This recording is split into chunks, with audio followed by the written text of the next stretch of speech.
블랙쇼맨과 이름 없는 마을의 살인, 히가시노 게이고. 저녁은 돈가스 정식을 주문했다. 메뉴 사진을 보다 보니 갑자기 먹고 싶어졌다. 경야의 장례식까지. 큰 일을 치르고 마음의 짐을 내려놓아서일까? 돈가스와 양배추를 싹 털어놓고 남은 된장국을 비웠을 즈음 스마트폰으로 전화가 왔다. 가키탄이었다. 전화를 받자 장례 치르시느라 피곤하실 텐데 죄송합니다 하고 양해부터 구했다. 무슨 일이시죠? 실은 확인해 주실 일이 생겨서 그런데 잠깐이면 되니까 시간을 좀 내주실 수 있으시겠습니까? 그건 어렵지 않은데 지금 당장이요? 네, 괜찮으시다면 그리 해주셨으면 합니다. 지금 마루미야에 계십니까? 네, 1층 식당에 있어요. 삼촌도 같이 계십니까? 아니요. 삼촌은 방에 계세요. 알겠습니다. 그럼 마루미야의 대각선 방향에 있는 오래된 카페 아십니까? 플루트라는 가게인데요. 가게 이름은 못 봤는데 있었던 것 같아요. 그곳으로 와주시겠습니까? 8시쯤 어떠십니까? 8시요. 알겠습니다. 마요는 벽시계를 보았다. 7시 40분이 조금 지나 있었다. 입구에 금일 영업 종료라는 팻말이 달려있을 텐데 신경 쓰지 마시고 들어오십시오. 가게 주인에게는 미리 이야기해 놓았습니다. 알겠습니다. 그리고 가키타니는 살짝 목소리를 낮췄다. 가급적이면 혼자 와주시겠습니까? 상대가 무슨 말을 하려는지 금방 알아챘다. 삼촌을 데려오지 말라는 말씀이시죠? 네, 그렇습니다. 머쓱한 웃음소리가 이어졌다. 네, 알겠습니다. 혼자 갈게요. 감사합니다. 그럼 기다리겠습니다. 가키타니는 그렇게 말하고 전화를 끊었다. 자리에서 일어난 마요는 잘 먹었다는 말을 남기고 식당을 나왔다. 사장에게는 며칠 더 묵을지도 모른다는 이야기를 해두었다. 사장은 사근사근하게 편하게 지내다 가세요. 원하시는 만큼 계셔도 됩니다. 라고 대답했다. 코로나19 이후로 숙박업계는 전반적으로 상황이 좋지 않다고 들었으니 장기 투숙객은 반가운 존재겠지. 다케시의 방으로 가서 문을 두드렸다. 무뚝뚝한 목소리가 들어오라고 말했다. 문을 열고 안으로 들어갔다. 다케시는 드러누워 태블릿을 보고 있었다. 테이블 위에 빈 편의점 도시락 용기가 놓여 있었다. 뚜껑에는 삼색 도시락이라고 적혀 있었다. 무엇이 삼색이라는 걸까? 가격은 440엔이었다. 가키타니 형사님한테 전화가 왔어요. 마요는 다케시 옆에 앉아서 전화 내용과 곧 만나기로 했다는 이야기를 했다. 정보를 얻을 기회로군. 다케시는 일어나 구석에 놓아둔 가방을 뒤졌다. 그리고는 뭔가를 꺼내 마요 앞에 놓았다. 검은 나비 모양의 액세서리였다. 이게 뭐예요? 마요는 나비를 집어들며 물었다. 클립이 달려 있었다.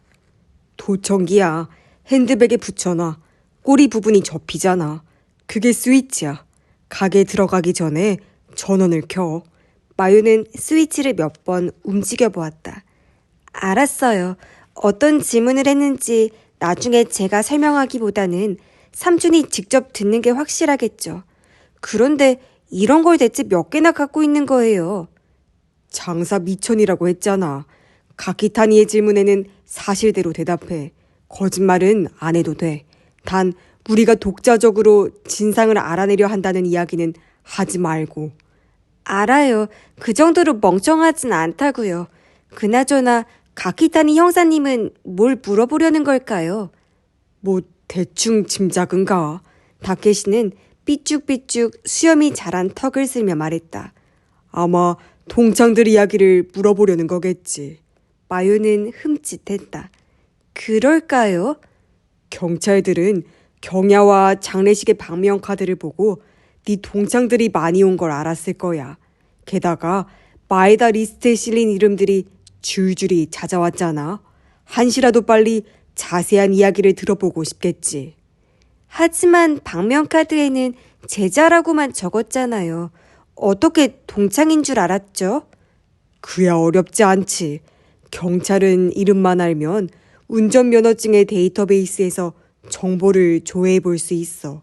면허증에는 얼굴 사진도 있으니까 동명이인을 걸을 수도 있지. 그리고 생년월일도 있으니까 중학교 몇 기 졸업생인지도 바로 알아낼 수 있고. 아, 그렇구나. 마요도 운전면허증은 가지고 있었지만 그런 식으로 경찰이 이용할 수 있다는 건 몰랐다. 동창들에 대해 자세히 조사할 거면 그들을 잘 아는 사람에게 묻는 게 제일 빠르지. 하지만 그 사람이 범행에 관여했으면 큰일이잖아. 그런 점에서 넌 현 시점에서는 범인일 가능성이 가장 적으니까. 너한테 이야기를 들어보자는 가키타니의 제안을 고구려도 마지못해서 받아들였겠지. 다케시는 먼 곳을 바라보더니 마요 쪽을 돌아다보며 씩 웃었다. 잘하고 와. 대화를 통한 정보 수집의 철칙은 딱 하나다. 침묵하는 시간을 최대한 줄일 것. 10년지기처럼 대화를 즐겨. 다방이라는 이름을 도쿄에서 마지막으로 본 건 어디에서였을까? 레트로한 느낌의 간판을 보며 생각했다. 플루트 다방이라는 글자 주변에 음표가 붙어 있었다. 경영자는 음악을 좋아하거나 예전에 음악에 관련된 일을 했을지도 모른다. 가키타니가 말한 것처럼 입구에는 금일 영업 종료라는 팻말이 걸려 있었다. 마유는 가방에 달아놓은 나비 꼬리를 딱 소리나게 꺾은 뒤에 문을 열었다. 머리 위에서 딸랑하고 종소리가 났다. 널찍한 가게 안에는 4인용 테이블이 늘어서 있었다. 한 가운데에 앉아있던 두 남자가 자리에서 일어섰다. 한 명은 가키탄이었고 다른 하나는 뜻밖에도 마에다였다. 당연한 소리지만 다른 손님은 없었다. 하지만 카운터 안쪽에 마스터로 보이는 흰 머리의 남자가 서 있었다. 피곤하실 텐데 뵙자고 해서 정말 죄송합니다. 가키타니가 고개를 숙였다. 마에다도 따라서 목례를 했다. 마유는 괜찮다고 대답하며 두 형사의 맞은편 자리로 다가갔다. 가급적 빨리 끝내겠습니다. 이쪽은 형경본부에서 나온 마에다 경장입니다. 가키타니의 소개에 젊은 형사는 마에다입니다 하고 자기소개를 했다. 안다고 할 수도 없어서 그냥 고개를 꾸벅 숙였다. 마요가 자리에 앉자 두 형사도 의자에 앉았다. 주문은 뭘로 하시겠습니까? 이 집 커피가 근방에서 유명합니다. 가키타니가 물었다. 아니에요. 괜찮습니다. 그러십니까? 가키타니는 카운터를 보며 고개를 끄덕였다. 마스터는 알았다는 표정으로 자리를 떴다. 마요는 가게 안을 둘러보았다. 오래된 레코드 재킷을 여러 장 벽에 붙여놓았다. 쇼와 분위기가 물씬 나죠. 개업한 지 곧 40년이 된다고 하더군요. 가키타니의 말에 마요는 순수하게 놀랐다. 그렇게 오래됐나요? 음식점에 재떨이가 있는 경우는 요새는 별로 없지 않습니까? 이런 물건은 거의 볼 기회가 없죠. 가키타니는 테이블 가장자리를 보았다. 정교하게 세공된 유리 재떨이가 놓여 있었다. 가미오 H씨, 아버님께서는 담배를 피우셨습니까? 가키타니는 시선을 마요에게 옮기며 물었다. 예전에는 피우셨는데 끊으셨어요. 아마 10년도 더 됐을걸요. 마요의 기억으로는 전국적으로 택시도 금연구역으로 지정되었을 즈음이었다. 당시의 라이터는 어떤 걸 쓰셨습니까? 네? 라이터요? 즐겨 쓰시던 라이터가 있었습니까? 빈티지 기름 라이터 같은 거요. 아니면 역시 일회용 라이터를 쓰셨을까요? 즐겨 쓰던... 글쎄요. 딱히 기억나는 건 없는데 평범한 라이터를 쓰지 않으셨을까요? 그건 왜 물으시죠? 아니요. 서재를 워낙 잘 꾸며놓으셔서 일회용 라이터는 좀 안 어울릴 것 같았습니다. 파이프 같은 게 있으면 어울릴 것 같은 분위기라서요. 권련이라든지. 마요는 고개를 갸웃거렸다. 그런 생각은 해본 적이 없네요. 그러십니까? 실례했습니다. 그냥 해본 소리입니다. 그건 그렇고. 가키타니는 자세를 고쳐 앉더니 등을 펴고 마요를 보았다. 경야와 장례식을 치르시느라 고생 많으셨습니다. 수사관들에게 들었는데 코로나 시국에도 조문객들이 많으셨다고요. 덕분에요. 방명카드를 제공해 주셔서 진심으로 감사드립니다. 수사 책임자도 말씀 잘 전해달라고 부탁하더라고요. 책임자라면 고구려를 말하는 걸까? 그렇다면 이 메시지는 반어법으로 받아들여야 할지도 모른다. 도움이 되었다면 다행이고요. 무척 도움이 됐습니다. 그래서 오늘 이렇게 뵙자고 청한 겁니다. 조문객들의 면면을 살펴보았더니 마요 씨의 중학교 동창들이 유독 많더군요.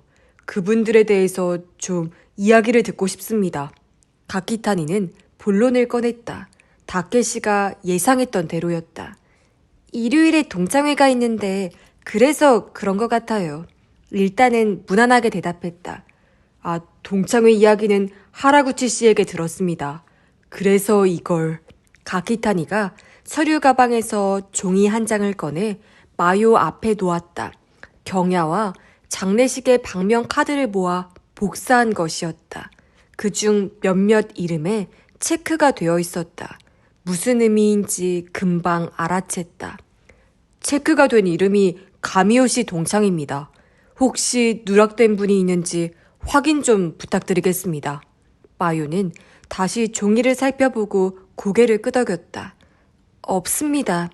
마에다 리스트에는 없던 가시와기와 누마카와의 이름에도 체크가 되어 있었다. 다케시의 말대로 경찰은 방명카드에 제자라고 기입한 사람들의 면허증을 모두 조사한 뒤에 생년월일을 통해 몇 기 졸업생인지 알아낸 모양이었다. 그럼 먼저 이케나가 모모코 씨 이야기부터 듣죠. 경야와 장례식에서 접수를 맡아주셨습니다.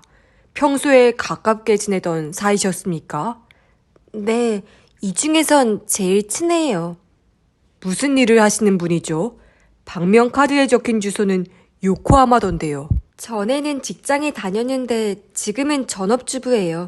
남편이 간사이 쪽으로 발령이 나서 그동안 친정에서 살 거라고 했어요. 남편분이 어느 회사에 다니시는지 아십니까? 도우아 랜드라고 들었어요. 가키타니는 놀란 듯 입을 오므렸다. 레저 분야의 대기업이군요. 혼자 지방 발령이시라니 힘들겠어요. 어제 경야에 그 먼 곳에서 와주셨더라고요. 아버지의 제자셨다면서요. 그렇군요. 고개를 끄덕이는 가키타니 옆에서 마에다가 진지한 표정으로 노트북을 두드렸다. 키보드 치는 속도가 제법 빨랐다. 모든 대화를 기록하는 것일까? 이케나가 모모코 씨와 사건에 대해서 뭔가 이야기를 하셨습니까? 딱히 안 했어요. 모모코는 아버지의 죽음을 진심으로 슬퍼하는 것 같았어요. 최근에 아버님과 연락을 주고받은 적이 있다고 하던가요? 동창회 문제로 인사차 집에 찾아갔다고 하더라고요. 그때 어떤 이야기를 했는지 들으셨습니까? 중학교 때 세상을 떠난 동급생의 추모회를 열기로 했다는 이야기를요. 마요는 가키타니를 보며 말했다. 이런 식으로 모든 동창들의 이야기를 자세히 물으실 건가요? 빨리 끝내주신다고 하더니. 죄송합니다. 협조 좀 부탁드립니다. 가키타니는 손으로 테이블을 짚고 머리를 조아렸다. 순간 짜증이 났지만 대화를 많이 하려던 다케시의 말이 떠올랐다. 알겠습니다. 다음은 누구죠? 네, 그럼 스기스타 가이토 씨에 대해서도 묻겠습니다. 이분도 고향을 떠나 현재는 도쿄에 거주하고 계시죠. 장례식 때문에 일부러 내려오신 겁니까? 아니요. 그게 아니라 마요는 스기스타가 도쿄에서 IT 기업을 창업해 성공을 거두었지만 여러 이유로 지금은 고향에 내려와 있다고 말했다. 나아가 스기스타가 H에게 안부 전화를 걸었을 때 도쿄 호텔에 대해 묻더라는 이야기를 하자 가키타니뿐 아니라 마에다도 단박에 낯빛이 변했다. 스기스타 씨가 아버님께 틀림없습니까? 스기스타가 그렇게 말하던데요. 본인에게 확인해 보세요. 알겠습니다. 가키타니는 허리를 펴더니 마에다에게 눈짓을 했다. 마에다는 매서운 표정으로 키보드를 두드렸다. 역시 경찰도 H가 도쿄에 간다는 걸 알고 있던 사람이 누구인지를 중점적으로 알아보고 있던 모양이다. 다케시의 예상이 다 맞아떨어지고 있었다. 가키타니가 다음으로 지목한 건 구기미야 가스키였다. 대단한 분을 동창으로 두셨네요. 놀랐습니다. 환뇌 라비린스. 저희 아이들도 좋아하거든요. 가키타니는 눈을 빛내며 물었다. 오늘 장례식에도 오셨다면서요? 네, 바쁠 텐데 일부러 찾아와줘서 고맙더라고요. 이야기는 나누셨습니까? 인사 정도요. 활약이 대단하더라고 했어요.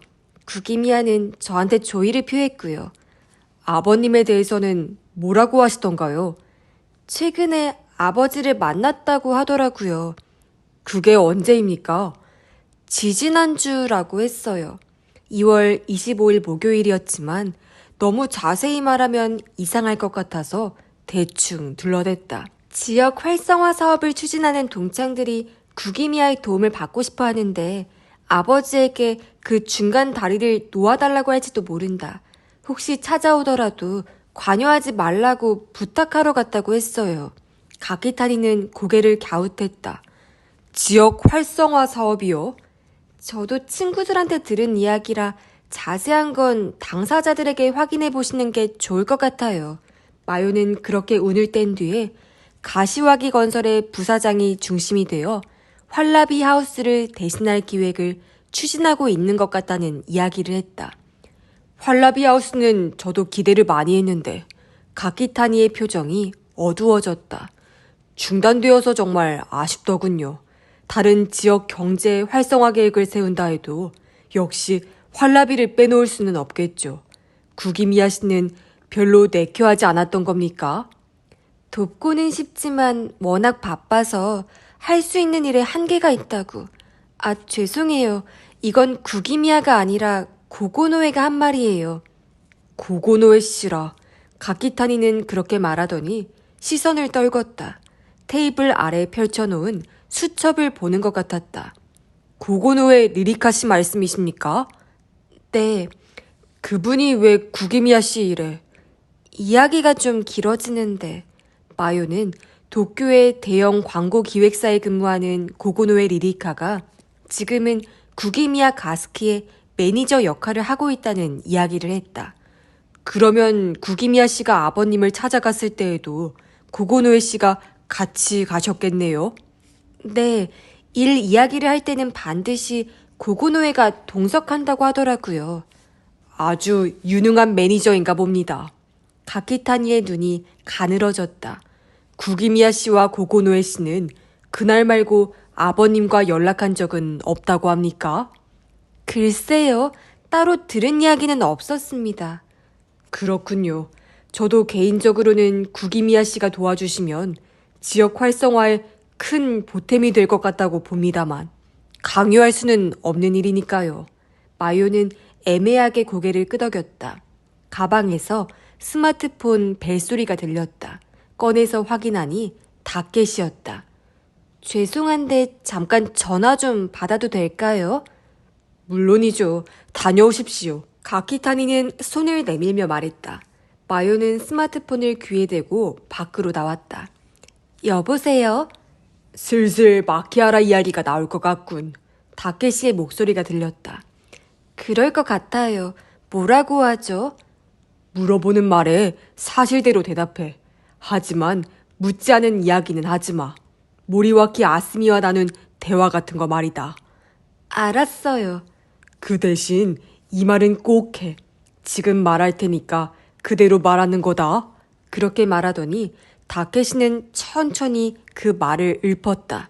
그 말을 들은 마요는 당혹감을 느꼈다. 그런 소리를 해도 돼요? 넌 걱정 안 해도 돼. 잘하고 와. 알았어요. 다시 가게 안으로 들어오자 가키타니와 마에다가 황급히 자세를 바로 했다. 기다리셨죠? 마요는 그렇게 말하며 다시 자리에 앉았다. 하던 이야기를 계속해도 되겠습니까? 가키타니가 물었다. 네, 다음은 누구인가요? 그럼 가키타니는 수첩을 보더니 다시 고개를 들었다. 마키하라 사토루 씨 이야기를 하죠. 이분은 고향을 떠나지 않으셨군요. 무슨 일을 하시는지 아십니까? 마키하라도 경야에 와주었어요. 그때 미스바 은행에서 일한다고 들었어요. 아, 은행원이시군요. 가키타니는 유난스럽게 반응하지는 않았지만 옆에 앉은 마에다의 뺨이 움찔거리는 걸 마요는 놓치지 않았다. 어느 지점에 있는지는 모르겠지만요. 아, 네. 만나서 무슨 이야기를 하셨습니까? 그냥 평범하게 인사를 나눴어요. 아버지가 제자들을 어떻게 생각했는지 궁금하다고 하더라고요.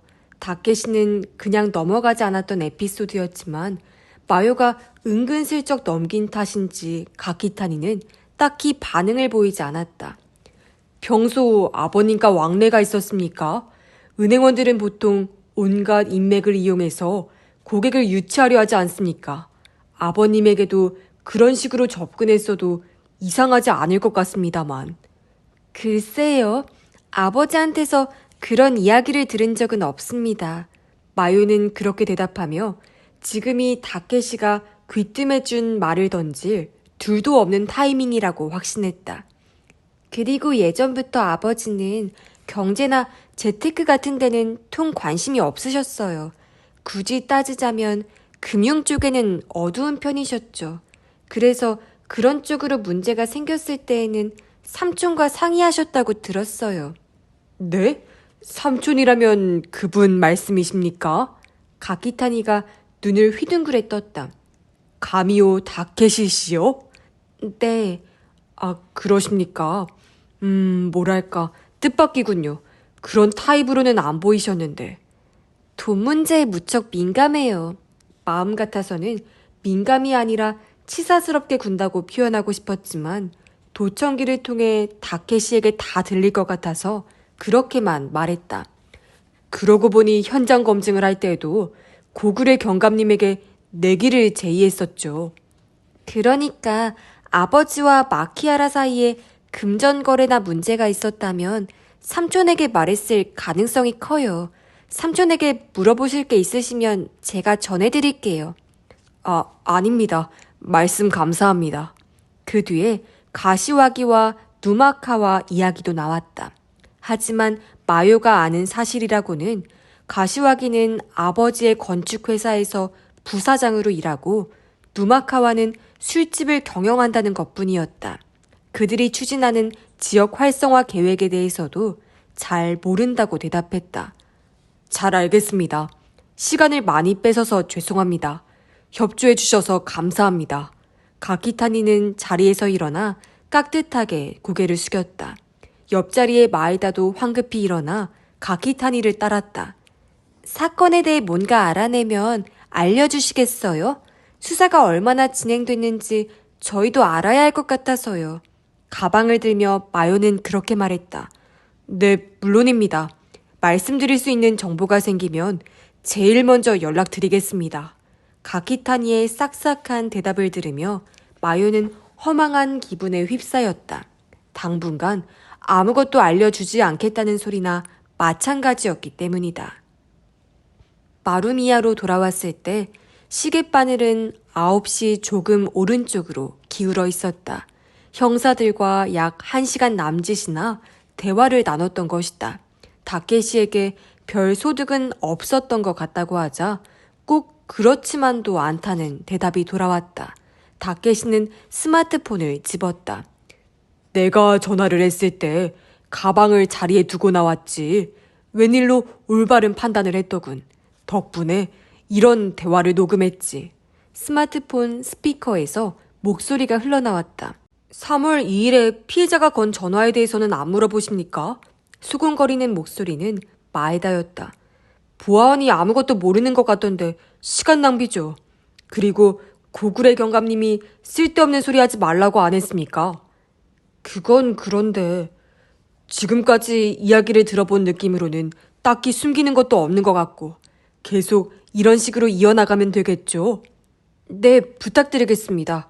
다케시는 음성을 정지했다. 들었지?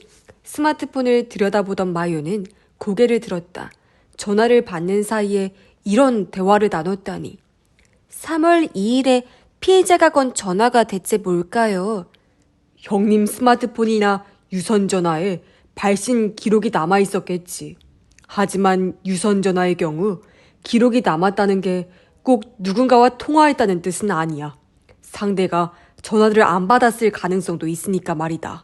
하지만 통화 여부는 통신사에 문의하면 금방 알아낼 수 있어. 경찰이 조사를 안 하지는 않았겠지. 형님은 3월 2일 누군가에게 전화를 걸어 통화를 했다고 봐야겠지.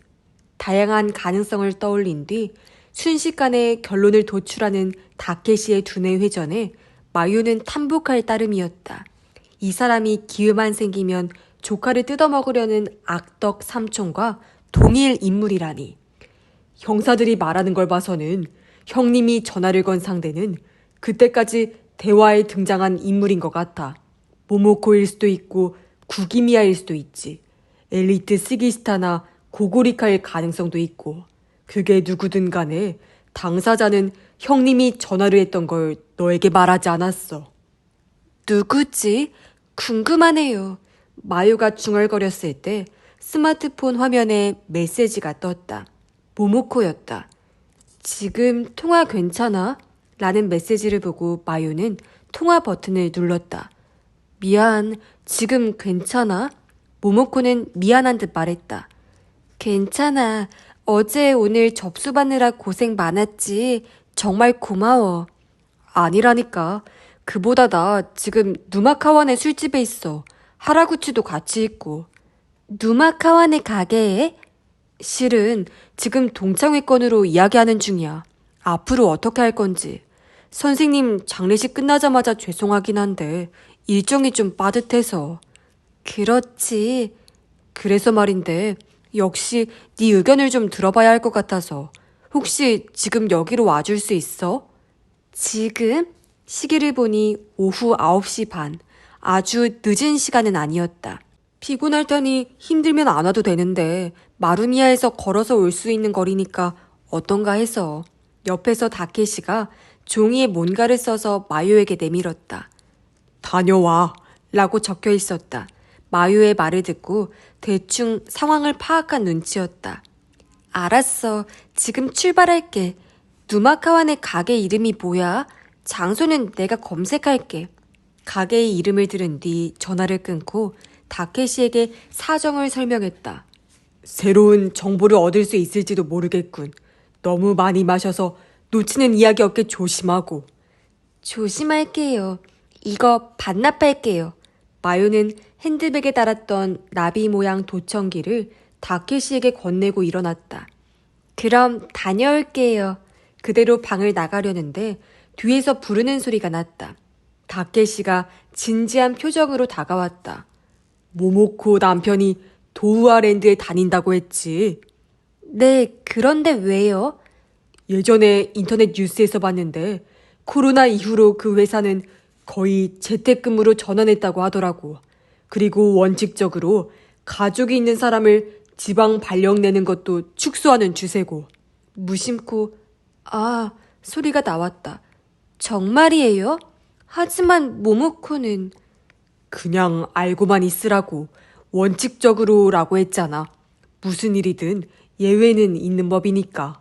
다케시는 미소를 지으며 말했다. 친구들하고 오랜만에 만나는 거지. 너무 많이 마시지는 말고 적당히 즐기다 와. 마요의 어깨를 툭툭 치더니 몸을 돌렸다. 모모코의 말대로 누마카와의 가게는 마루미야에서 걸어서 10분도 걸리지 않는 곳에 있었다.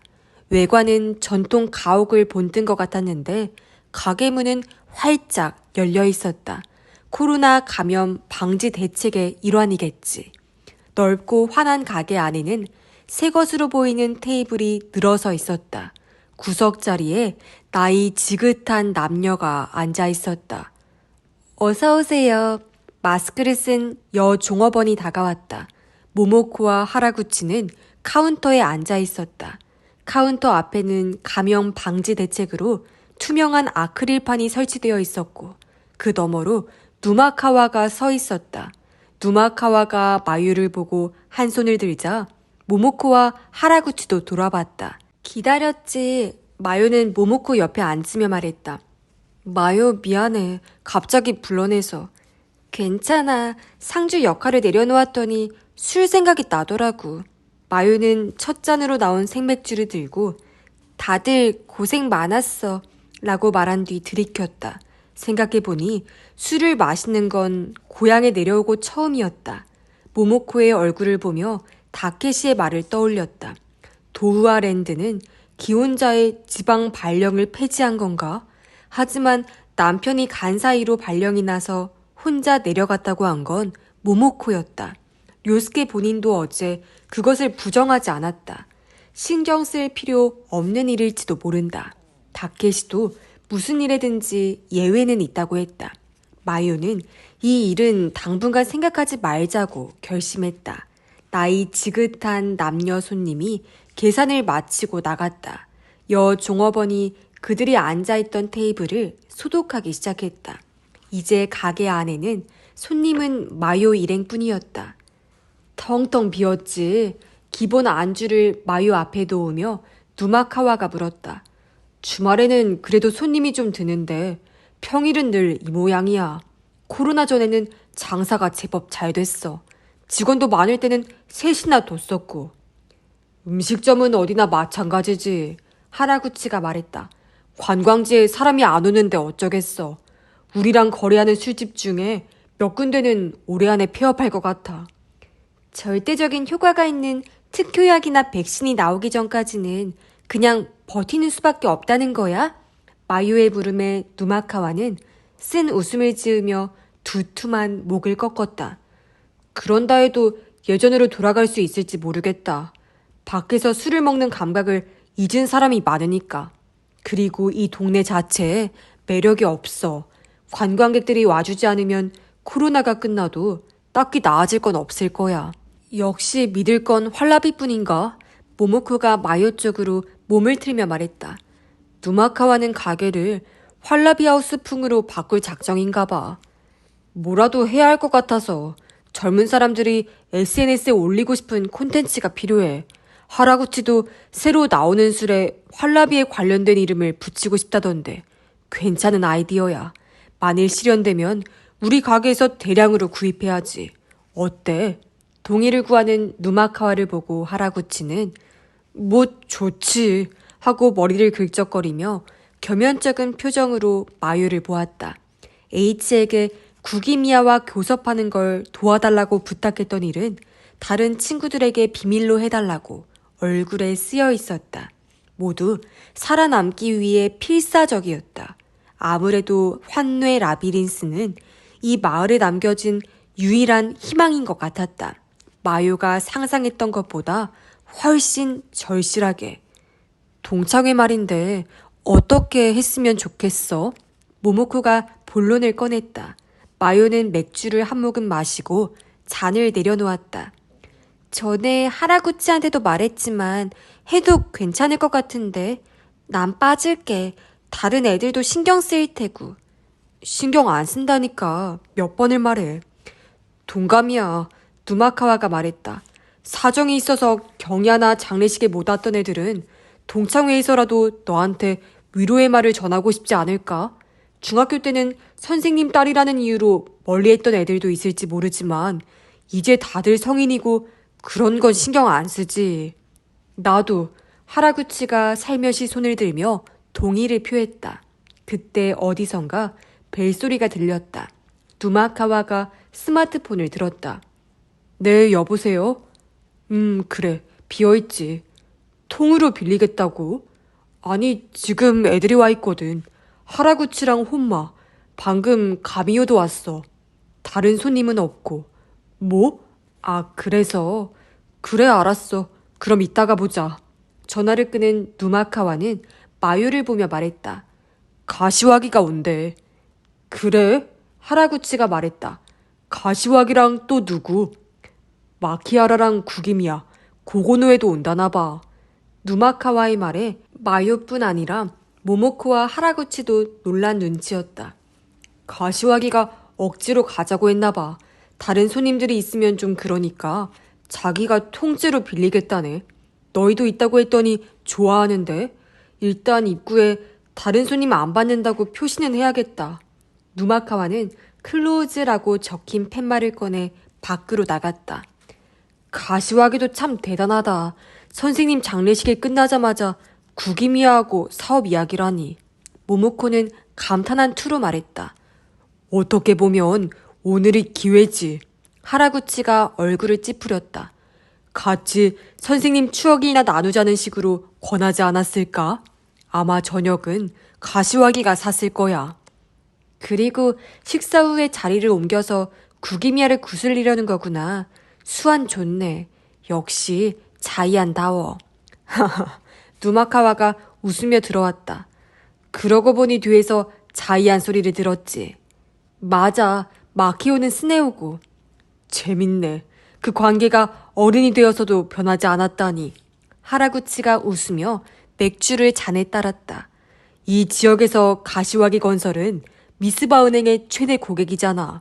스네오는 자이안에게 영원히 끌려다닐 수밖에 없지. 마유는 즐거운 기분으로 친구들의 대화를 들었다. 이제는 나름대로 사회적 지위가 있는 가시와기 같은 사람을 만화 도라에몽의 캐릭터에 빗대어 농담거리로 삼을 수 있는 건 동창의 특권이었다. 하지만 그 자이안이 노비타를 접대하게 되다니. 역시 세상 일은 어떻게 될지 모른다니까. 누마카와의 표정이 다소 진지해졌다. 애초에 우리도 웃을 처지는 아니지. 코로나로 생활고에 시달리는 상황에서 바지가랑이라도 붙잡고 싶은 건 골목대장이었던 자이안이 아니라 중학교 시절 내심 바보 취급했던 노비타잖아.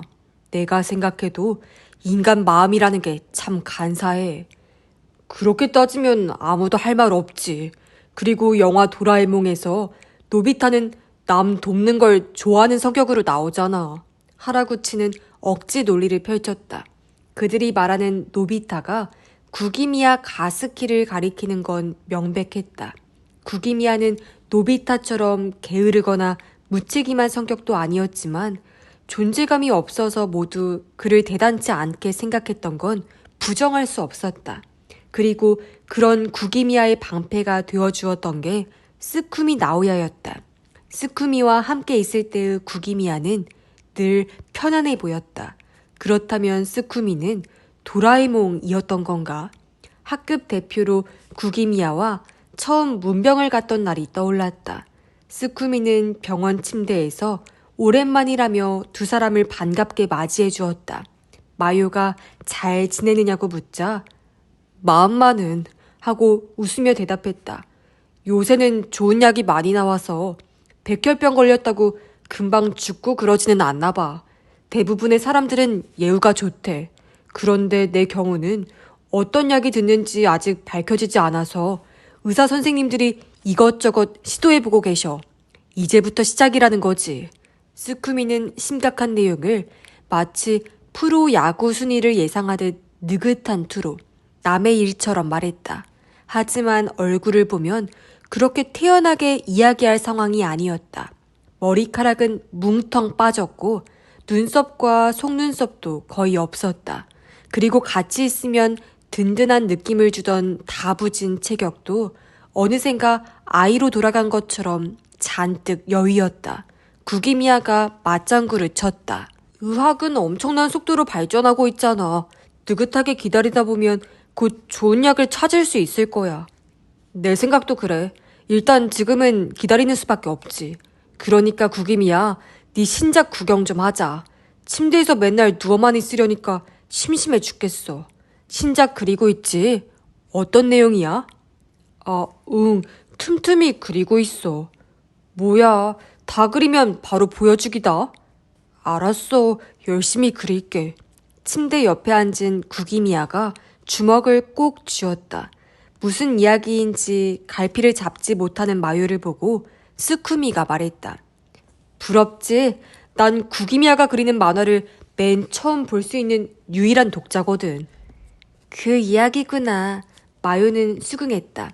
구기미아의 장래 희망이 만화가라는 건 모두가 알고 있었다. 스쿠미가 여기저기 소문을 내고 다녔기 때문이다. 하지만 실제로 만화를 완성했고 그걸 스쿠미가 보고 있는 줄은 몰랐다. 두 사람의 이야기를 들어보니 애초에 친해진 계기가 구기미아가 그린 만화였다. 중학교에 입학한 지 얼마 안 되었을 무렵 서로 가방이 바뀐 적이 있었다고 한다.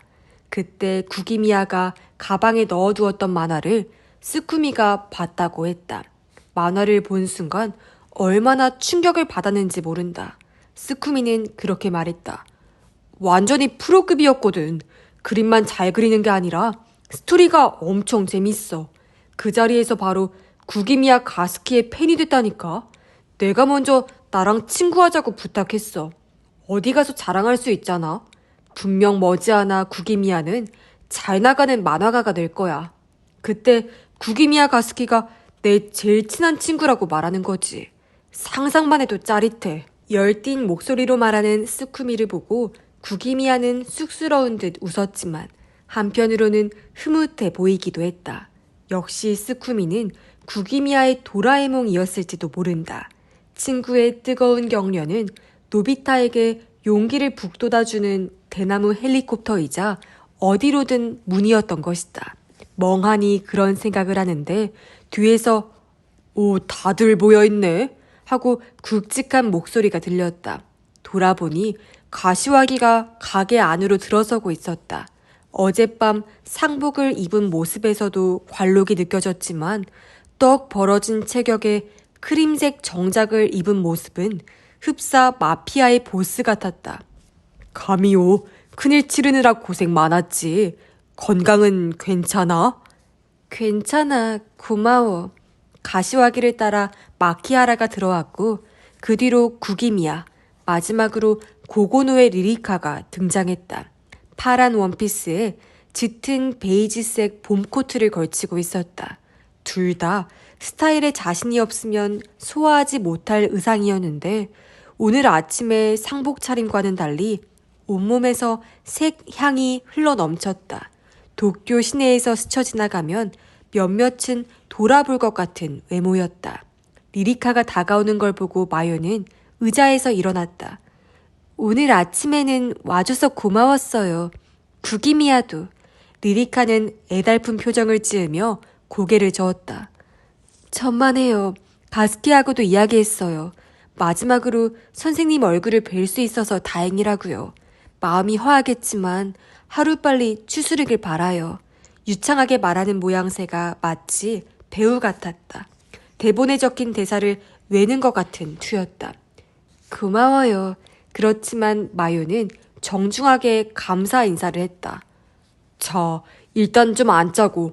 어디가 좋을까? 가시화기는 실내를 쓱 둘러보더니 구기미야 쪽을 바라보았다. 선생님은 어디 앉을래? 마요는 뜨악했다. 귀를 의심했다는 표현은 이럴 때 쓰는 거겠지. 중학교 동창에게 선생님이라니. 하지만 그 말투에서 어색함은 눈꽃만큼도 느껴지지 않았다. 어디든 상관없는데 가시화기 좋을 대로 해. 그래? 그럼 저쪽에 편하게 앉을까? 누마카와 괜찮지? 그래, 편할 대로 해. 카운터 안쪽에서 누마카와가 대답했다. 너희도 합석할래? 가시화기가 카운터에 앉은 세 사람에게 말을 걸었다. 아, 어쩌지? 하라구치가 난색을 표하면서도 어정쩡하게 일어섰다. 난 그냥 여기 있을게. 모모코가 손을 저었다. 일 이야기하려는 거지. 내가 껴서 뭐해.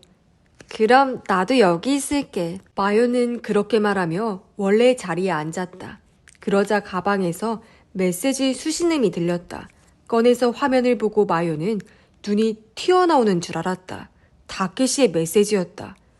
가시화기하고 합석해. 대체 어찌된 일인가 싶어서 겉옷 후드를 들여다본 순간 놀라서 헛숨을 삼켰다. 나비가 달려있었다. 그 도청기다. 방을 나오기 직전 어깨를 두드릴 때 붙여놓은 게 틀림없었다. 한마디로 지금까지의 대화도 모두 다케시에게 도청당하고 있었던 것이다. 전파가 호텔까지 닿을 리는 없으니 아마 이 근처까지 따라왔겠지. 부하가 치밀었지만 화를 낼 상황이 아니었다. 마요는 자리에서 일어나 가시와기에게 말했다. 미안, 나도 그쪽으로 가도 돼? 방해 안 할게. 물론이지. 어떻게 보면 네가 오늘 밤 주인공이나 마찬가지잖아. 그리고 누마카와 오늘은 내가 사는 것이니까 그쪽 술값도 내 앞으로 달아줘. 박수 소리가 들렸다. 모모코는 역시 배포가 크다고 감탄을 터뜨렸다. 그 와중에 고고노의 리리카 혼자만 무표정했다. 마요는 리리카 옆으로 다가가 앉았다. 종업원이 병맥주와 잔을 가져왔다. 가시와기는 바로 맥주를 들었다. 그럼 자리도 옮겼으니 선생님 먼저 한잔 해야지. 구기미야는 고맙다고 말하며 잔을 내밀었다. 선생님이라 불리는데 거부감은 없는 것 같았다. 모두 앞에 술이 한 잔씩 놓였다. 설마 건배하자는 말은 안 하겠지. 마요가 그런 생각을 하는데 가시와기가 침통한 표정으로 마요를 불렀다. 선생님 일은 정말 유감이야. 나도 마음이 너무 안 좋다. 그저 선생님의 명복을 빌 뿐이야. 모두 선생님을 생각하며 묵도하자. 가시와기의 목소리가 울려 퍼졌다. 마요도 잔을 들고 눈을 감으며 역시 자이아는 다르다고 생각했다. 그나저나 오랜만에 고향에 내려온 감상은 어때? 이런저런 이야기가 끝나갈 즈음 가시와기는 마요를 향해 물었다. 어떻다니? 망해가는 게 눈에 보이잖아. 원래도 그렇게 잘 나가는 곳은 아니었지만 그래도 성수기에는 제법 인기 있는 관광지였고 이 부근도 좀 더 활기가 있었지. 그런데 지금 이 꼴을 좀 보라고. 상점가에는 영업하는 가게보다 폐업한 가게가 더 많아. 뭐라 대답하기 어려운 질문이었다. 지금은 전국적으로 어디나 다 마찬가지가 아닐까? 코로나가 완전히 사라질 때까지는 어쩔 수 없지. 종식되면 다시 관광객들이 돌아와서 예전처럼 활기가 넘칠까? 그건 모르겠지만 그걸 나한테 왜 묻느냐고 하고 싶은 기분이었다. 도쿄 디즈니랜드 같은 데도 아직 입장 제한을 하고 있잖아.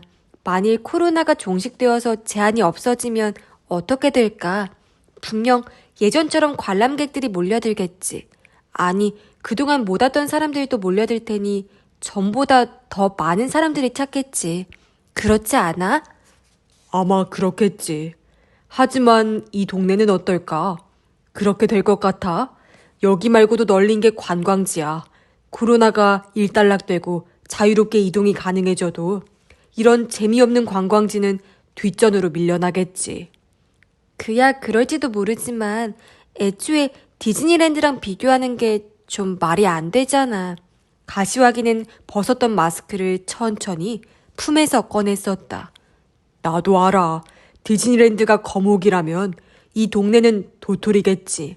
고만고만한 작은 관광지들이 전국 각지에 널리고 깔렸으니까. 코로나가 끝나면 도토리 키재기가 시작되는 거고. 우리가 살아남기 위해서는 바로 그 경쟁에서 이겨야 해. 그러려면 미리 키를 좀 늘려놔야 되고. 안 되면 까치발이라도 들어야지. 내가 하고 싶은 말은 바로 그거야. 마스크를 쓴 이유를 알 것 같았다. 중요한 이야기를 하는데 비말을 신경 쓰고 싶지 않은 것이다. 단호한 목소리에 압도된 마유는 뭐라 대꾸하지 못했다. 가시와기는 다시 마스크를 벗어 안주머니에 넣더니 선생님, 그래서 말인데 하고 구기미야를 향해 웃음을 던졌다. 좀 도와줄 수 없을까? 고향을 돕는 차원에서. 구기미야는 난처한 표정으로 힐끗 리리카를 보았다. 오늘 밤에는 그런 이야기 안 하기로 약속한 거 아니었어? 리리카가 말문을 열었다. 그래서 식사 제안도 받아들인 건데. 식사 중에는 안 한다는 소리지. 당연한 거 아니야? 전에도 말했지만 가스키는 지금이 제일 중요한 시기야. 날마다 새 기획이 밀려들어서 거기 대응하기도 바쁘다고. 그쪽 교통정리는 고고노에 네가 해주면 되잖아. 그러려고 같이 있는 거 아니었어? 가시화기는 어울리지 않게 사근사근한 목소리로 말했지만 워낙 인상이 강해서 오히려 스산한 느낌이 들었다. 당연하지. 그래도 가스키가 전혀 관여하지 않을 수는 없을 거 아니야. 이렇게까지 말했으면 좀 알아줘. 안다니까. 그래서 우리도 선생님이 거의 신경 안 써도 되는 계획을 이것저것 생각하는 중이라고. 어떤 계획인데?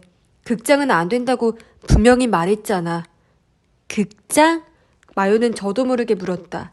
그게 뭐야? 리리카가 마요를 보며 대답했다. 활라비를 연극으로 만들어서 전용 극장을 이 동네에 만들겠다. 어처구니가 없어서. 그 작품을 어떻게 연극으로 상연한다는 거야. 무엇보다 배우는 어떻게 할 건데. 말 그대로 어처구니 없는 이야기라고 생각했지만 마요는 가만히 있었다.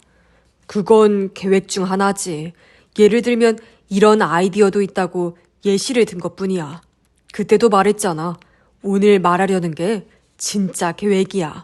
그러더니 가시화기는 옆자리의 마키아라에게 눈짓을 했다. 마키아라가 태블릿을 꺼내 테이블에 내려놓았다. 실은 푸른 하늘 언덕을 활용할까 해. 푸른 하늘 언덕? 리리카의 언성이 높아졌다. 아무것도 없는 다 쓰러져가는 공원을 어쩌겠다고. 마을 어귀에 있는 공원이었다. 넓기만 하고 별 특징이 없어서 다 쓰러져간다는 말도 과언은 아니었다. 일단 마키아라의 이야기를 좀 들어봐. 가시화기는 웃으며 손을 위아래로 까딱거렸다. 녹지에 만화 캐릭터 동상을 세운다는 이야기가 꽤 자주 들리잖아. 활라비도 해보면 어떨까 해서. 마키아라가 말을 이었다. 하지만 동상은 너무 진부하고 인상에도 안 남지. 그러니까 동상이 아니라 색을 칠한 인형을 만드는 거야. 실물 크기 피규어라고나 할까? 재료는 튼튼한 신소재를 쓰고 단순히 주요 캐릭터의 인형을 전시하는 데에서 한 발짝 더 나아가 명장면을 재현하는 거지. 팬이나 마니아는 분명 찾아올 거야. 리리카의 입가가 살짝 풀어졌다. 하지만 그 얼굴에 번진 미소는 냉소로밖에 보이지 않았다. 어쩌면 한 번쯤은 찾아올지도 모르지. 하지만 SNS에 사진을 올리고 나면 그걸로 끝이야. 두 번은 안 온다고. 그러니까 수시로 버전업을 해야지. 새로운 장면을 재현한 피규어를 조금씩 늘려가는 거야. 그러면 다시 찾아오는 사람도 생기겠지. 그래서 푸른 하늘 언덕을 선택한 거야. 공간의 제약이 거의 없으니까. 명장면을 차례차례 재현하면 분명 화제가 될 거야. 어때? 가미오, 도토리 치고는 꽤나 스케일이 크지? 가시화기는 마유를 보며 코를 벌름거렸다. 명칭도 환뇌 라비린스 파크로 변경해야지. 공원은 시에서 관리하지만 넌지시 이야기를 꺼내봤더니 긍정적으로 반응하더라고.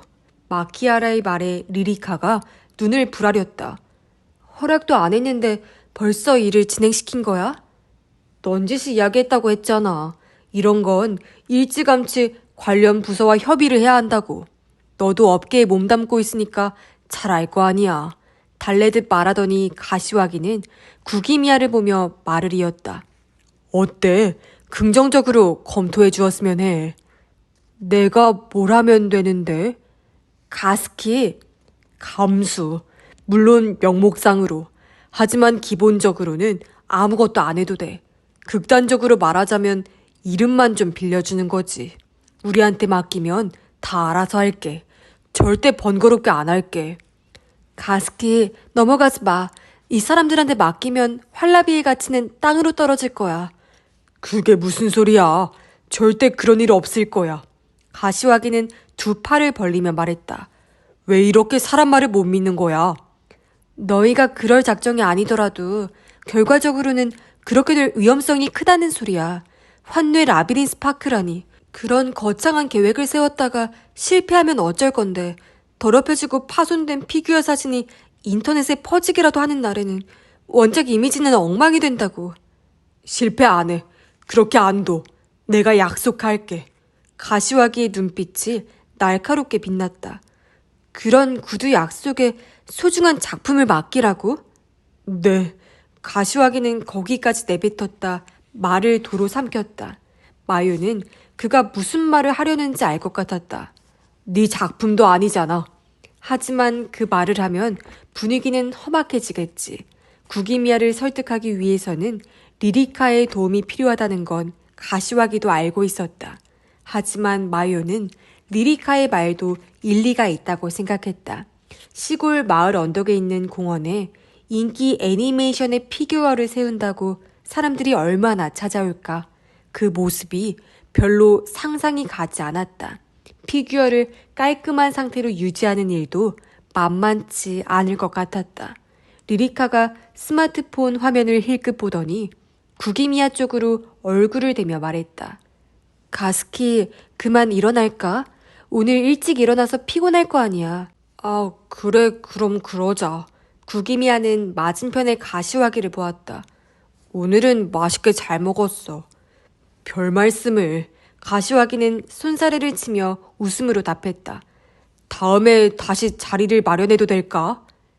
이런 이야기를 안 꺼낸다면 리리카의 말에 가시화기는 대놓고 인상을 구겼다. 고고노의 매니저에게는 정말 당해낼 재간이 없네. 가스키, 가자. 리리카는 자리에서 일어났다. 가미호 씨 또 봐요. 오늘 와줘서 고마워요. 구기미아도. 구기미아는 고개를 끄덕이더니 재촉하는 리리카를 따라 가게를 나섰다. 자리에서 일어나 두 사람을 배웅하던 가시화기는 털썩 앉아 남아있던 맥주를 자기 잔에 따랐다. 누마카와 맥주 한 병 더. 그러더니 빈 병을 거칠게 내려놓았다. 아, 큰일이네. 매니저가 사사건건 걸고 넘어져. 마키아라가 한숨 섞인 목소리로 중얼거리며 태블릿을 가방에 넣었다. 물고 늘어지는 수밖에 없지.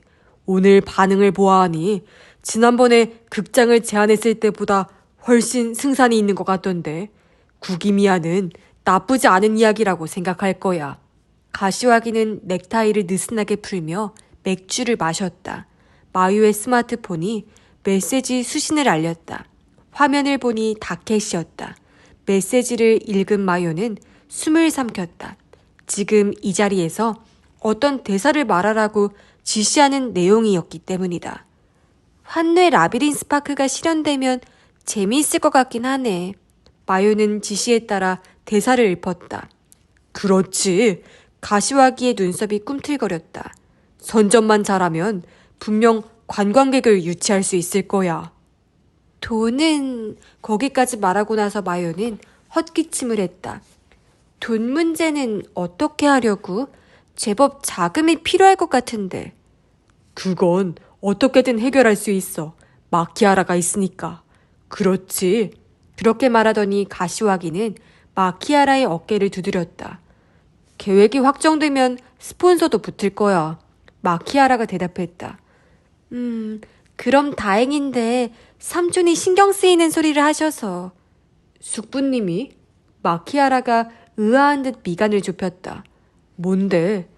아버지한테 제자가 돈 관련해서 뭔가 문제를 일으킨 것 같다는 이야기를 들었나 봐. 설마 너희는 아니지? 마키아라의 낯빛이 노골적으로 바뀌었다.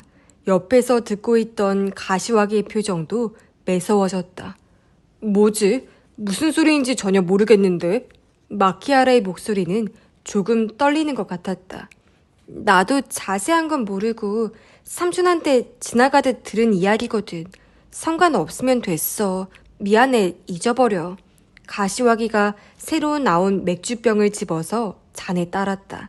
하얀 거품이 잔 밖으로 흘러넘쳤다. 좌우지간. 그는 단호한 목소리로 말했다. 우리가 뭐라도 해야 해. 활라비는 자원도 없거니와 달리 내세울 것도 없는 이 마을에 비로소 찾아온 복덩이라고. 이 마을은 한 척의 배고 우리는 모두 그 배를 탔어. 지금 어떻게든 하지 않으면 조만간 침몰할 테고 다 같이 물에 빠져 죽겠지.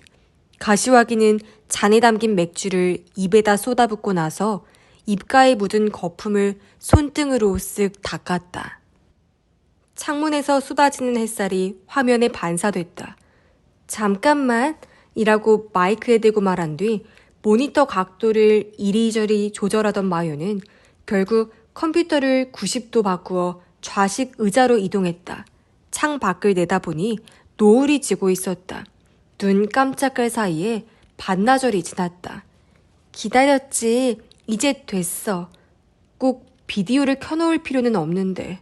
그렇게 생각하며 노트북을 향해 말했다. 시스템 키친 시공비는 모두 62만 8천엔입니다. 모니터 속 여자가 말했다. 회사 수배였다. 아일랜드 식탁도 포함해서? 마요가 물었다. 아니요. 그건 포함 안 시켰어요. 아일랜드 식탁은 기존 제품을 쓴다고 들었는데. 아니에요? 그런데 일단 떼어내야 하잖아. 부엌도 바닥을 다시 깔아야 하니까 그 공사비 말한 거야. 그랬죠. 잠시만요. 후배는 자료를 확인하는 것 같았다. 네, 포함됐어요. 탈부착 비용이 9만 8천엔이에요. 가지고 있던 노트에 9만 8천엔이라고 메모했다. 레인지 후드 환기 덕트 공사는 문제 없지. 부엌 벽 재료비도 결정했고. 이제 뭐가 남았어? 지수전이요. 그건 6천엔으로 해. 그리고 소비세. 알겠습니다. 부엌은 대충 이렇게 뽑았어요. 보이세요? 손으로 쓴 공사 내역서가 화면에 나타났다. 깨알 같은 글자였지만 확인할 수는 있었다. 그래, 정리해서 메일로 좀 보내줄래? 가급적이면 오늘 안으로. 알겠습니다. 그럼 잘 부탁해. 수고하셨습니다. 모니터에서 후배의 얼굴이 사라진 걸 확인하고 길게 한숨을 내쉬며 노트북을 덮었다. 펼쳐놓은 도면을 보며 메모한 내용을 다시 확인했다. 유급 휴가는 오늘까지였지만 반드시 처리해야 할 안건이 있어서 아침부터 원격 근무로 일을 시작했다. 덕분에 다음 주부터 문제없이 다시 일할 수 있을 것 같았다. 하지만 이대로 계속 온라인으로 일할 수도 없는 노릇이다. 건축사라는 직업은 재료나 부품, 실물을 보지 않고 일을 처리하는 게 불가능하기 때문이다. 고객에게 설명할 때도 마찬가지였다. 바닥재나 벽지를 모니터를 통해 보여주며 무엇이 마음에 드는지 물어볼 수는 없지 않은가. 생산적인 일을 해본 적이 없는 정치가나 관료들은 모두 온라인으로 처리해라. 원격 근무를 도입하라고 닥달이었지만 그럴 때마다 한번 현장에 나와서 일해보라는 말이 절로 나온다. 문득 모모코 생각이 났다. 정확히는 모모코의 남편이. 레저 기업의 직원이 개발 현장에 일정 기간 체재해야 하는 경우가 있다는 이야기는 들어본 적이 있다. 그래서 모모코의 남편이 지방으로 발령이 났다고 들었을 때에도 추호도 이상하게 여기지 않았었다. 힘들겠다고 안쓰럽게 생각했을 뿐이다.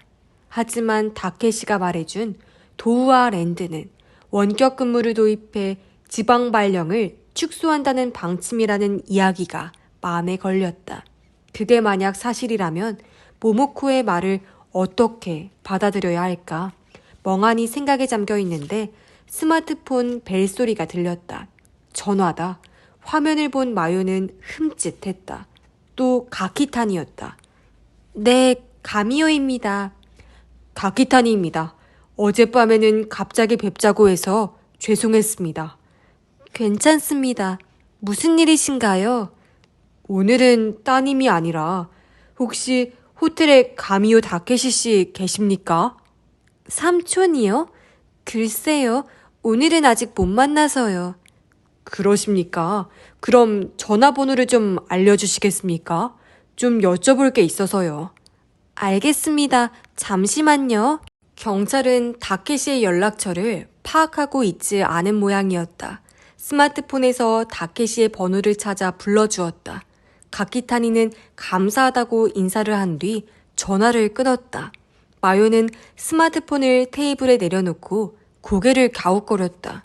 가키타니가 다케시에게 물어볼 일이라는 게 뭘까? 어젯밤 마요는 거의 자정이 다 되어서야 호텔로 돌아왔다. 다케시를 찾아가 볼까 했지만 너무 늦은 시간이라 그만뒀다. 무엇보다 너무 피곤했다. 정말 긴 하루였다. 오늘 아침에 아침을 먹고 다케시의 방문을 두드렸지만 대답은 없었다. 문 손잡이를 돌려보았지만 잠겨 있었다. 외출한 모양이었다. 전화를 걸어볼까도 했지만 딱히 급한 이야기도 아니라 일단 온라인으로 일을 시작했다. 점심을 사러 나가는 길에 다시 다케시의 방을 찾아갔지만 여전히 아무도 없었다. 대체 어디 있는 걸까? 영 집중하지 못하고 건성으로 일을 하고 있는데 다시 스마트폰 벨소리가 울렸다. 이번에는 다케시였다. 전화를 받자 다짜고짜 방에 있느냐고 물었다. 네. 방에서 뭐해? 일이요. 왜요? 가키타니 형사님한테서 연락 못 받으셨어요? 그 일 때문에 전화했다. 30분 뒤에 만나기로 했는데 생각 있으면 나와. 저도 가도 돼요? 가키타니의 동의는 구했어. 조카가 가고 싶다고 하면 데려와도 되느냐고 물었더니 마지못해 괜찮다고 하더군. 어떡할래? 갈게요. 30분 뒤에 어디로 가면 돼요? 일단 20분 후에 식당에서 보자. 알았어요. 그나저나 삼촌은 지금 어디세요? 방에 있다. 방금 들어왔어. 그럼 이따가 보자. 다케시는 일방적으로 전화를 끊었다. 식당으로 갔더니 다케시가 사정과 이야기를 나누고 있었다. 늘 입는 밀리터리 재킷 차림이었다. 삼촌, 아침부터 어디 다녀오신 거예요? 여기저기 이것저것 잡다한 일이 좀 많았어. 이런 식으로 대답할 때는 반드시 뭔가 숨기는 것이 있는 게 분명했지만 그게 뭔지 절대로 가르쳐 주지는 않을 거란 걸 요 며칠 동안 경험을 통해 깨달은 까닭에 더는 묻지 않았다. 가키타니 형사님은 아직 안 오셨나 보네요. 마요의 말에 다케시는 손목시계를 보았다. 여기서 보기로 한 게 아니야. 맞은편에 있는 플루트라는 카페지. 내가 거기서 보자고 했어. 아, 그렇구나. 그런데 지금 시간에는 다른 손님들도 있지 않을까요? 오후 5시가 조금 지난 시간이었다. 어제는 영업시간이 아니었지만 오늘은 한창 영업 중이겠지. 그만큼 경기가 좋으면 다행이고 손님들이 있더라도 근처 사는 노인들이겠지. 떨어져 앉아서 작게 말하면 들리지는 않을 거다. 슬슬 출발하자. 현관을 향해 걸어가는 다케시의 뒤를 따라 마요도 걸음을 내디뎠다. 플루트의 문을 열자 어젯밤과 마찬가지로 나란히 앉은 가키타니와 마에다의 모습이 보였다. 가장 안쪽 테이블이었다.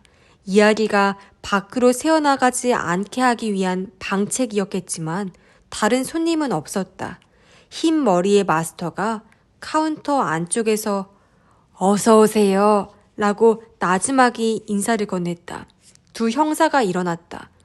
바쁘신 와중에 죄송합니다. 가키타니가 말했다. 수사에 협조하는 시간은 하나도 아까울 게 없지. 다케시는 의자를 빼며 가게 안을 둘러봤다. 마유한테 들은 대로 독특한 분위기의 가게로군. 게다가 커피도 꽤나 맛있다면서. 커피 맛은 보장합니다. 가키타니가 고개를 끄덕였다. 그럼 모처럼 왔으니 고맙게 마시겠네. 다케시는 의자에 앉았다. 커피값을 본인이 낼 생각은 전혀 없는 것 같았다. 마요, 너는? 그럼 저도 시킬게요. 그럼 커피 4잔. 가키타니는 마스터를 향해 손가락 4개를 들어 보였다. 마에다가 매서운 표정으로 노트북을 펼쳤다. 가키타니가 다케시의 페이스에 말려드는 모양새가 마음에 안 드는 모양이었다. 볼 일이란 게 뭔가? 다케시가 물었다. 아, 네. 가키타니는 자세를 바로 하고 마스터 쪽을 힐끗 보았다. 마스터는 이쪽을 등진 채 원두를 갈고 있었다. 제법 거리가 있어서 큰 소리를 내지 않는 한 대화가 들리지는 않을 것 같았다. 실은 어젯밤에 마요 씨에게 듣기로는 가미오 H씨가 금전에 관한 일은 다케시 씨와 상의했다고 하던데요. 사실입니까? 가키타니는 나지막한 목소리로 물었다. 아, 그거 자주는 아니었지만 종종 그런 적이 있었지. 형님은 돈 문제에 어두운 편이라 예전에도 은행원의 말재간에 넘어가 정체 모를 금융상품에 가입한 적이 있거든. 자세한 건 모르지만 제법 손해를 봤던 모양이야. 돌아가신 형수님이 그러시더군. 원체 사람이 좋아서 알고 지내는 은행원이 사정하면 거절하지를 못하니 옆에서 보고 있으면 속이 터진다고. 하지만 본인도 계속 그러면 안 된다는 걸 자각했는지 나에게 조언을 구하게 된 거지. 다케시는 천연덕스러운 말투로 설명을 이어갔다. 어차피 지어낸 이야기라는 걸 아는 마요도 순간 사실인가 착각했을 정도였다. 그렇다고 다케시는 말을 이었다. 내가 그쪽으로 잘 아는 것도 아니지만 그저 형님보다는 조금 세상 물정을 아는 정도라 당신보다는 낫겠거니 했겠지. 요컨대 남의 말에 잘 속지는 않는다는 거지. 그건 사실이겠지. 남을 속이는데 프로니까. 가미오 H씨가 최근에도 그런 이야기를 하신 적이 있으십니까? 요새는 없었어. 방금 말했듯이 형님은 원래 재테크 같은 데에는 전혀 관심이 없는 사람이었어. 돈이란 모름지기 일해서 버는 것이라는 가치관을 가지고 있었지. 정년 퇴직해서 수입이 줄어들면 불안한 마음에 조금이라도 자산을 늘리겠다고 투자의 귀가 솔깃해지는 사람들이 있는데, 그런데 섣불리 손을 대면 큰 손실을 입기 마련이라는 이야기를 자주 했지. 형님의 경우에는 부양 가족이 있는 것도 아니고 사치만 안 하면 적금과 연금으로 충분히 생활이 가능하다고 생각했을 거야. 거짓말인지 사실인지는 알 수 없었지만 신빙성 있는 이야기였다. 다케시의 말대로 H는 그런 신중한 성격이었다. 그럼 최근에 돈 문제로 상의한 적은 없었다는 말씀이시군요. 그런 이야기는 들은 적 없네. 굳이 찾자면 한 달 전쯤에 집 보수공사 문제로 전화가 오긴 했지만, 그러고 보니 거기까지 이야기하더니 다케시는 갑자기 어색하게 말을 끊었다. 그러더니 생각에 잠긴 듯 초점 없는 눈으로 허공을 바라보았다. 저기 왜 그러십니까? 아니 좀 생각난 게 있긴 한데 형님 자산과는 상관없는 이야기라 잊어버리게. 무슨 이야기입니까? 괜찮으시다면 말씀해 주시죠. 가키타니는 관심을 보이며 캐물었다. 딱히 안 될 건 없지만 사건과 관련 있는 이야기는 아닌 것 같네. 들어도 시간 낭비일 것 같은데. 시간은 많으니 걱정 마시고 말씀해 주시죠. 그래도 다케시는 뜻만 들일 뿐 좀처럼 말을 꺼내지 않았다. 상대를 애태우려는 게 분명했다. 그때 주문한 커피가 나왔다. 마스터는 정중한 손길로 커피 4잔을 사람들 앞에 내려놓았다. 은은한 커피 향에 마시기 전부터 기대감이 부풀었다. 마요는 우유를 조금 넣었다. 아니, 좋은 커피에 다짜고짜 우유는 왜 넣냐?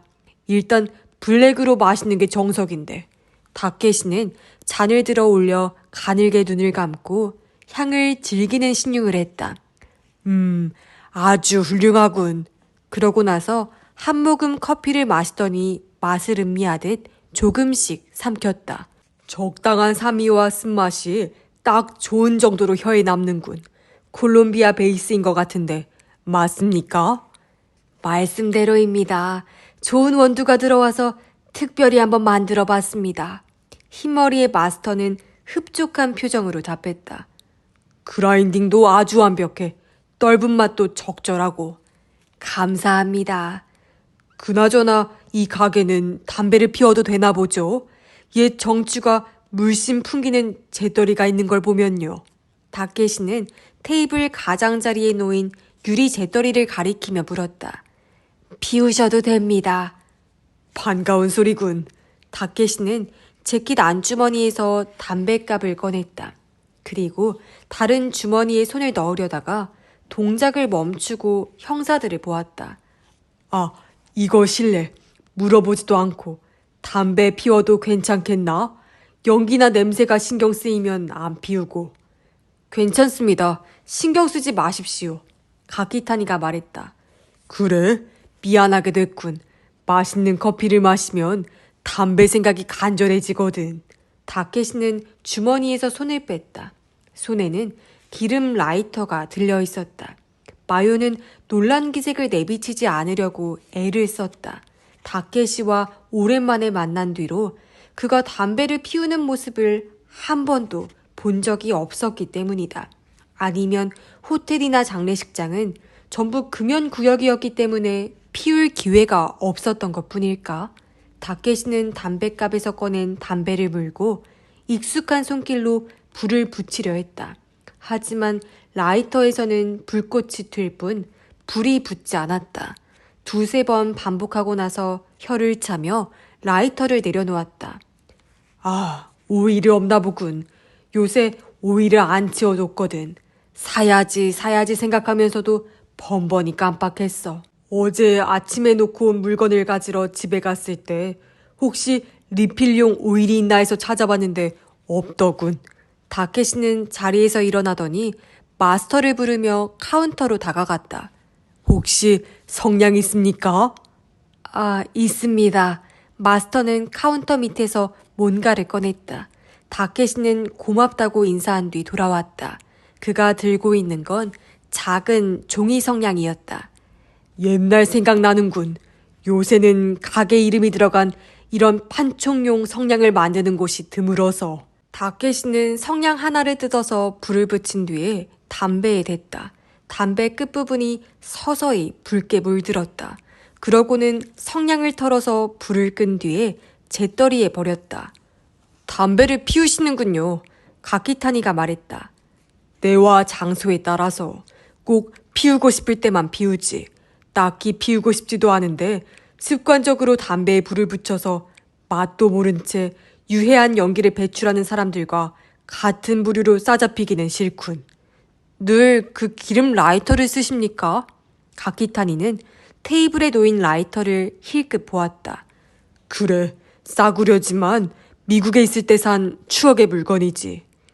방금 집에 오일이 있을지도 모른다고 생각했다고 하셨는데요. 직접 구입하신 겁니까? 아니, 형님 거야. 예전에 책장 밑에 몇 개 있는 걸 본 기억이 나서. 가키타니는 뜻밖이라는 표정으로 마요를 보더니 다시 다케시를 향해 말했다. 마요 씨한테는 H씨가 오래전에 담배를 끊으셨다고 들었는데요. 겉으로야 그랬지. 남들 앞에서는 안 피웠어. 하지만 가끔 기분 전환 겸 피웠던 모양이야. 나도 여러 번 봤고. 최근에도 라이터를 가지고 계셨습니까? 기름 라이터? 네. 예전에는 몇 개 있었는데 요즘은 어땠는지 모르겠군. 오일이 없는 걸 보면 최근에는 안 썼을지도 모르겠어.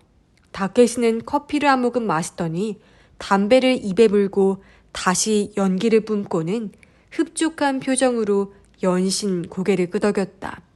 좋아, 이 느낌. 이게 바로 카페를 즐기는 법이지. 마에다가 가키타니의 귀에 뭐라고 소곤거렸다. 가키타니는 노트북 화면을 힐끗 보고 고개를 끄덕이더니 다시 다케시에게 물었다. 저기 하시던 이야기 말입니다만. 무슨 이야기였지? 돈 문제 말입니다. H씨가 무슨 이야기를 하셨다고. 아, 그거. 다케시는 연기를 뿜으며 고개를 끄덕였다. 그러니까 그건 형님 일은 아니라고 하지 않았나. 여기서 털어놓을 만한 내용은 아니야. 그리고 남의 개인정보에 관련된 일이니까 말하고 다니지 말라고 신신당부하기도 했고. 무슨 말씀이신지는 알겠습니다. 그래도 가키타니는 두 손을 테이블에 대고 몸을 내밀었다. 사건에 관련된 이야기일지도 모릅니다.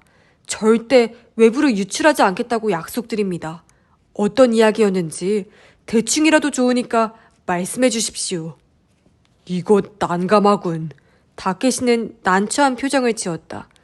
만일 내가 누군지 말하면 어차피 당신들은 그 사람을 찾아가서 자세한 이야기를 들으려 할 거 아니야. 그럼 내가 말한 줄 다 알 테고. 그 점은 저희가 알아서 하겠습니다. 누가 되지 않도록 신경 쓰겠습니다. 믿어주십시오. 가키타니는 뜨거운 목소리로 말했다. 옆에 있던 마에다도 고개를 숙였다.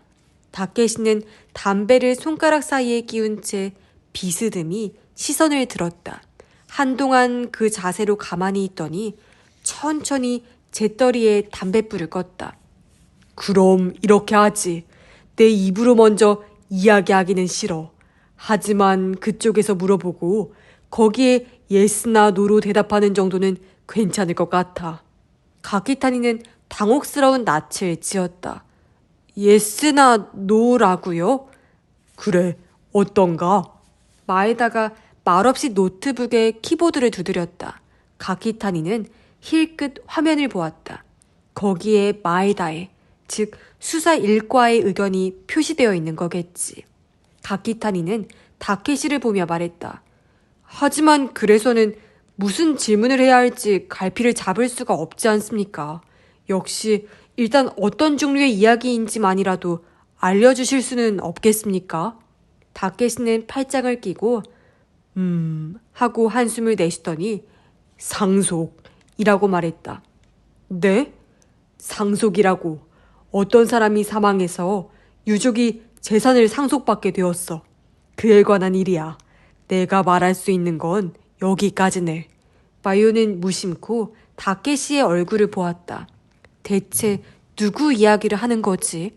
마에다가 다시 키보드를 두드렸다. 가키타니의 시선이 노트북 화면을 재빨리 훑었다.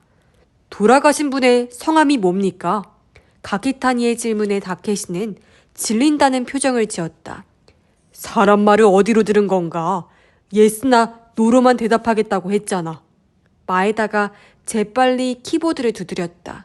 다시 가키타니의 시선이 좌우로 움직였다. 그럼 그분이 돌아가신 게 작년 4월입니까?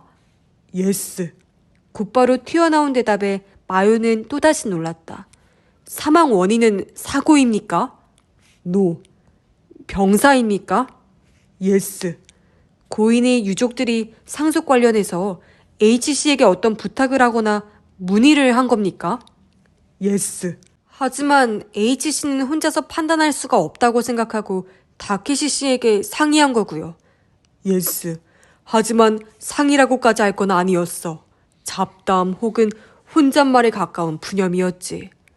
푸념, H씨에게 썩 반가운 이야기는 아니었던 거군요. 그 역시 예스라고 대답하지. 마음이 무겁다고 했으니. 마음이 무겁다. 그렇게 표현한 걸로 봐서는 중재 역할을 하시던 겁니까? 예스. 누군들 돈 문제의 중재를 하고 싶겠나. 그 문제의 구체적인 내용을 들으셨습니까? 그건 노. 형님이 지나가는 말처럼 했던 이야기라 구체적인 내용까지는 모르네. 지나가는 말처럼. 이를테면 고인은 유산은커녕 막대한 빚을 남겼다. 뭐 이런 이야기입니까? 노.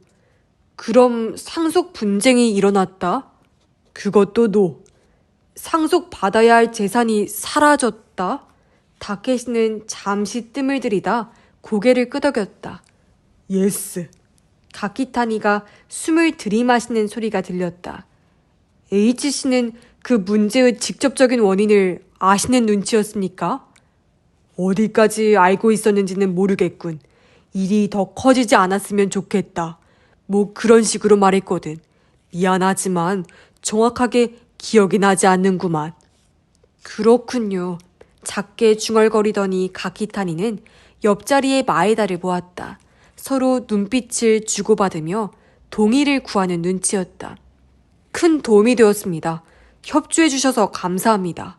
가키타니가 고개를 숙이며 감사 인사를 했다. 이제 됐나? 네, 충분합니다. 감사합니다. 다케시는 커피잔을 들어 커피를 마셨다. 아직 커피가 남았는데 다 마시고 나가도 되겠지? 모처럼 왔으니까. 물론이죠. 천천히 드십시오. 가키타니가 대답했다.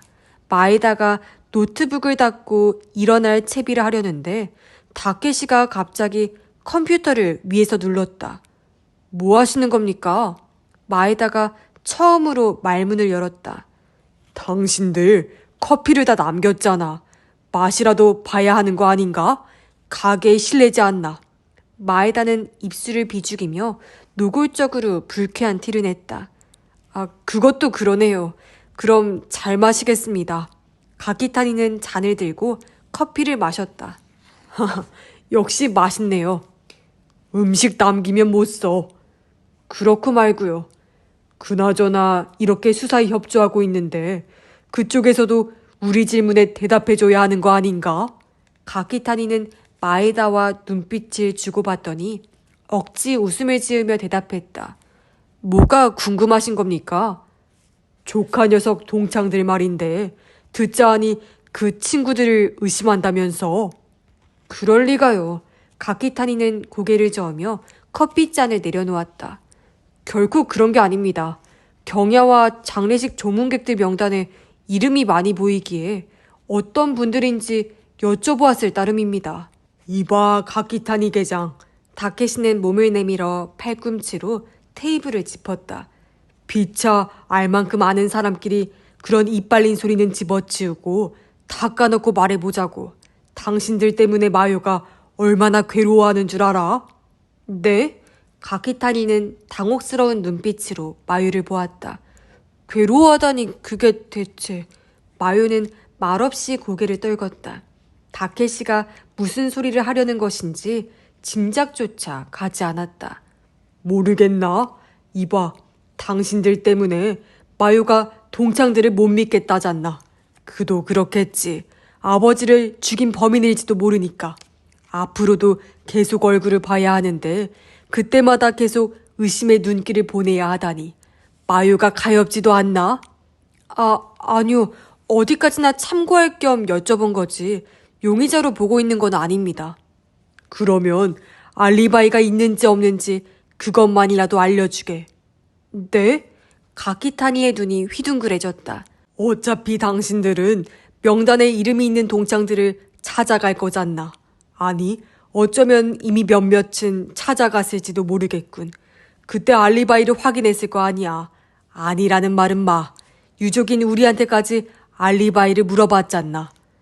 그거야 뭐 아마 확인하게 되겠지만. 그렇지. 그러니까 그 결과를 우리에게도 알려줘. 알리바이가 확인된 사람은 마요도 안심하고 대할 수 있을 테니까. 그렇지. 동의를 구하는 다케시를 보며 마요는 고개를 끄덕였다. 지금은 쓸데없는 소리 하지 않고 다케시의 말을 따르는 게 좋을 것 같았다. 무슨 말씀이신지는 알겠습니다만 그걸 알려드릴 수는. 가키타니는 말을 흐렸다. 안 된다고? 죄송합니다. 수사상의 비밀을 유출할 순 없으니까요. 옆에서 마에다가 담담한 목소리로 말했다. 다케시는 몸을 젖혀 의자 등받이에 기댔다. 어쩔 수 없지. 가키타니의 얼굴에 안도한 기색이 떠올랐다. 이해해 주셔서 감사합니다.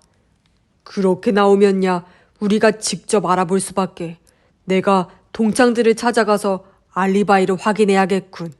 다케시의 말에 두 형사는 기겁을 했다. 아니. 가키타니는 엉덩이를 들고 손사래를 쳤다. 그건 안 될 말씀입니다. 그러지 마십시오. 왜? 당신들하고는 상관없잖나. 수사에 방해가 됩니다. 마에다가 말했다. 관계자들과 접촉할 때에는 나름대로 준비가 필요합니다. 상대가 경계심을 갖지 않도록 하는 것도 중요하죠. 가미오 씨가 멋대로 휘젓고 다니시면 그런 수고가 모두 물거품이 됩니다. 그거야 내가 알 바 아니고. 마에다의 눈썹이 꿈틀거렸다. 그럼 범인을 못 잡아도 된다는 겁니까? 산 사람의 행복을 희생하면서까지 잡고 싶은 건 아니지. 희생이라니 너무 거창하시군요.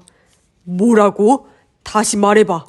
다케시는 반쯤 몸을 일으키며 받아쳤다. 제발 진정들 좀 하십시오. 가키타니가 당황한 얼굴로 두 사람을 달랬다.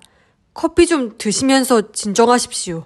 다케시는 앉아서 심호흡을 한 뒤에 다시 몸을 내밀며 말했다. 거래를 하자고. 관계자들의 알리바이만 알려주면 쓸데없는 짓은 일절하지 않겠네. 비밀도 지킬 거고. 약속하지. 나도 수사를 방해하고 싶은 건 아니야. 형님을 해친 범인을 하루라도 빨리 잡고 싶은 심정이지만 내 소중한 조카가 고통받는 걸 더는 못 보겠어서 그래. 가키타니 경위 그리고 마에다 경장 이 삼촌의 마음을 좀 헤아려 주게. 뒤로 갈수록 목소리가 끈적해졌다. 형사들은 난처한 표정으로 서로를 마주 보았다. 저희가 멋대로 정할 수 있는 일이 아니라. 그야 그렇겠지. 마에다 경장, 고굴의 경감한테 연락하게. 다케시 에지시의 마에다는 주눅든 표정으로 대답했다. 경감님께요? 그래, 자네가 말하기 불편하면 전처럼 내가 대신하지. 아니요, 사양하겠습니다. 그럼 부탁하네. 마에다는 한숨을 내쉬더니 마지못한 표정으로 자리에서 일어났다. 그러고는 안주머니에서 스마트폰을 꺼내며 밖으로 나갔다. 가키타니는 떫은 표정으로 커피를 다 마시고 잔을 내려놓았다. 참 성가신 유족이라 생각했지. 다케시가 말했다. 아니요, 그런 게 아니라. 얼버무리지 않아도 돼. 얼굴에 쓰여 있으니까. 하지만 중학교 동창을 의심해야 하는 마요의 입장도 좀 생각을 해보게나. 얼마나 괴롭겠나. 네, 그건 저도 압니다. 정말인가? 마요에게 들었는데 자네도 형님 제자였다면서. 그런데 경야에도 장례식에도 얼굴 한번 안 비춘 건가? 생각지도 못한 지적이었는지 가키타니는 당황한 기색이 역력했다. 아니 그게... 그럴 수가 없는 입장이었다고. 수사를 우선한 거군. 현경본부에 안색 살피기에 급급한 것 같던데. 그런 사람이 마유의 심정을 어떻게 알겠어? 가키타니는 뭐라 받아치지 못하고 바닥만 바라보고 있었다. 그러더니 바지 주머니에서 손수건을 꺼내 관자놀이를 눌렀다. 마에다가 돌아왔다. 관계자들과 접촉할 때는 신중을 기해야 하기 때문에 당장 모든 사람과 만날 수는 없습니다. 또한 당사자가 알리바이를 주장하더라도 재차 확인해야 하고요. 불확실한 정보를 공개할 수는 없다는 게 저희 생각입니다. 그건 확실한 정보는 공개할 수 있지만 다소 시간이 걸린다는 말인가? 그렇습니다. 하지만 비밀은 꼭 지켜주십시오. 안다니까. 약속하지. 마에다는 앉지 않고 컴퓨터를 가방에 넣었다. 커피는 마시지 않고 그대로 나갈 생각인 것 같았다. 가키타니도 자리에서 일어났다. 하나만 더 알려주게. 다케시가 손가락을 들며 말했다. 지난주 토요일에 형님이 도쿄에 다녀왔지. 도쿄 킹덤 호텔에서 만난 사람이 누구인가? 이미 알아냈을 거 아니야. 사건하고 상관없는 일일 테니까 알려줘도 되지 않나? 두 형사는 서로 마주봤다. 아직 알아내지 못했습니다. 마에다가 대답했다. 정말인가? 설령 알아냈더라도 가키타니가 말을 받았다. 말씀드릴 수는 없습니다.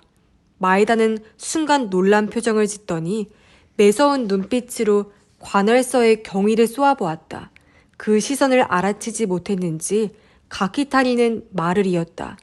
개인정보에 관련된 일이니까요. 알겠네. 그나저나 아직 우리 집 앞을 경관이 지키고 서 있던데 언제까지 거기 있을 건가? 이웃들 보는 눈도 있으니 그만 철수해주지 않겠나? 죄송합니다만 당분간은 양해를 좀 부탁드립니다.